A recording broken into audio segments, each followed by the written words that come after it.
It's another edition of Time About the Movies, and today we're taking a look at the films of June 14th, 1996.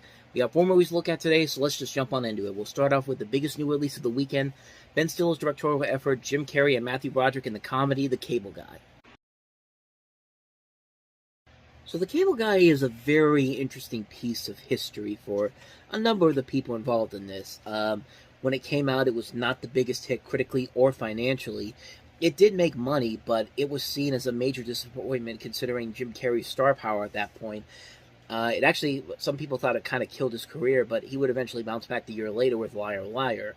Also, most notably, Ben Stiller directed this movie, and Ben Stiller, of course, directed Reality Bites before this. He would later go on to direct such films as Zoolander and, of course, The Secret Life of Walter Mitty. And when the movie came out, everyone thought it was it was way too dark, and everyone thought it was just too cynical for its own good. It was seen as kind of a major misfire. It got a ton of, like I said, it got a ton of mixed reviews. Siskel and Ebert largely disagreed on the film. Gene Siskel really liked it, and Roger Ebert thought it was one of the worst movies of the year, which, really, out of everything that came out in 1996, this was one of the year's worst films. This isn't even a bad movie. I think it's actually a really damn good movie. I think it's a really dark, cynical comedy that really shows Jim Carrey's range as an actor. He's not just playing the Ace Ventura role that we've been used to seeing. He's not playing the Dumb and Dumber role. He's playing a role that is both very funny and yet very sinister too. And I think, and this was one of the movies that inspired him to actually go into doing more serious roles down the road. He's even said it in interviews that this is one of his favorite movies he's ever worked on, and that led him to doing stuff like The Truman Show and Eternal Sunshine of the Spotless Mind. And seemingly it's worked out pretty well for him, I would think. But the movie itself is just really damn good. I think it's definitely ahead of its time. But I think it was a film that came out at the wrong time. I think people wanted to see more of a lighthearted comedy with Jim Carrey playing the goofy cable installer. But no, the guy in this movie is a complete nut job, and that's what makes the movie so damn funny. I mean, it's got everything you'd want in a movie like this. Directed by Ben Stiller, starring Jim Carrey and Matthew Broderick, with a cast that also includes Leslie Mann, Jack Black, George Segal, Owen Wilson, Bob Odenkirk, Janine Garofalo, David Cross, Andy Dick. It's written and produced by Judd Apatow. I mean, what's there not to like about this movie? I honestly think it was a movie that was just way too ahead of its time. And I think people have gone to really appreciate it over the years more and more, and rightfully so, man, because this is a funny, funny movie. It's a funny, dark, cynical comedy that's just, it revels in that. It just really shows Ben Stiller's ability as a filmmaker, the writing abilities of Judd Apatow, and just the range that Jim Carrey has as an actor in this. I mean, it's legitimately a damn good movie, and I can't recommend this movie enough. I know people have already seen it since then. There may be some of you that might still be a little bit skeptic, but watch it. It's definitely worth the watch, and it is really in a way, it's kind of a very underrated Jim Carrey movie. I mean, considering what his star power was at the time and his box office power was. But like I said, it eventually got back to normal when Liar Liar came out the following year, which we'll get to that one when we get to that one. But Cable Guy, man, I can't recommend that one enough. So with that said, on to the next movie, and that is, of course, Mole Flanders. Why did MGM always have that guy that had to announce everything as this whimsical, must-see movie that you have to get off your seat and go see this movie? I know that's the job of a movie announcer, but that guy has also done the trailer for A Family Thing, which is a decent film, but it's not something you need to rush out and go see. And even that whimsical-sounding voice where he has to make everything sound so important, it don't work for a movie like this. This is a film that was notoriously known for throwing out the original novel by Daniel Defoe, the original story of it, and basically just structuring it like Forrest Gump, because we got Robin Wright in this, and she was the big star in that movie, so we got to make it like this one, I guess. The original book was basically about a woman's struggle to survive in a male-dominated era, which in this case the early 17th century, and her turning to illegal actions to make it through stealing and prostitution. But this movie basically just makes it about her working on herself and improving her life. So they basically just gave it a happy ending instead of going through the darker stuff. And just like, you really can't do that. And let's throw Morgan Freeman in there as the narrator of this, because he's Morgan Freeman. He can make anything good, apparently, and that's not always the case. Morgan Freeman can be an awesome dude, but not when he's playing roles like this, man. This is the film that's just really, really underwhelming on so many levels. It's not quite the Scarlet Letter bag where they throw in a happy ending on something that does not deserve a happy ending, but to go this route was a real major misfire, and it's not surprising that this director, Penn Desum, who has made some pretty lackluster stuff. This person has done Space Rangers, which is a show you probably don't remember on CBS. The last movie she directed was a movie where it's a movie called The Kiss, where where the bad guy, or in this case the bad female, is the bad girl, and the antagonist of the movie kisses people, and that's how they and sucks up their power. I don't know. I just saw the trailer for it one time, and it was just like, really, that's the plot you're going with here?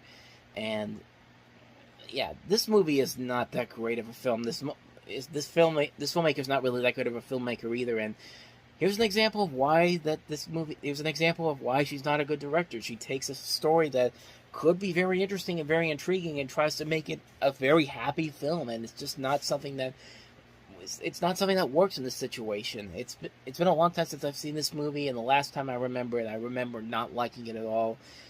And that's pretty much all I remember about it. That's Moll Flanders. So let's go ahead and move on to the next movie, and that is Liv Tyler starring in Stealing Beauty.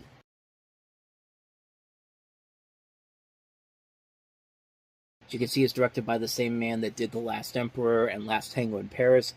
Very good movies. This one, not so much. I mean, you've got Liv Tyler playing this woman who travels to the Tuscan villa near Siena to stay with family friends, and she basically goes on this adventure in there, and that's really all this movie is. It's been a long time since I've actually seen this movie, and when I remember seeing it, it didn't really have a lasting impact on me. Liv Tyler can actually be a decent actress. I've seen her in some really good stuff. Joseph Fiennes is a good actor. So is Jeremy Irons. You got Rachel Weisz in here as well. And there's definitely potential there, but movies like this are kind of formulaic. I mean, they tried to do a mainstream version of pretty much the story with Under the Tuscan Sun, except not as intense as this movie gets. Which is, I say intense, but like more mature, I should say, than what Under the Tuscan Sun was. Under the Tuscan Sun was more of a mainstream movie.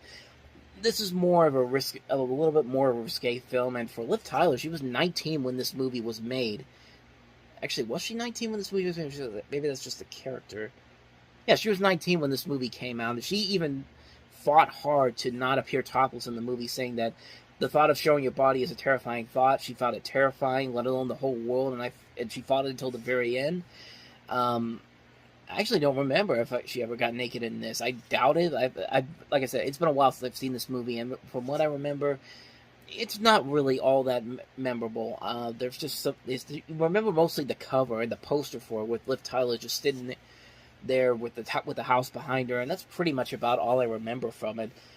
It's not a bad movie per se, but it's not a movie that I really do remember a whole lot of, and that's not really a good sign for a film like this. So, last I remember it, I don't remember it being that great of a film. So that's Stealing Beauty. Let's take a look at our last movie here, which is a really odd one. I don't even know if this is actually the right movie on here, but that's the last film that we have on here, The Jezebels.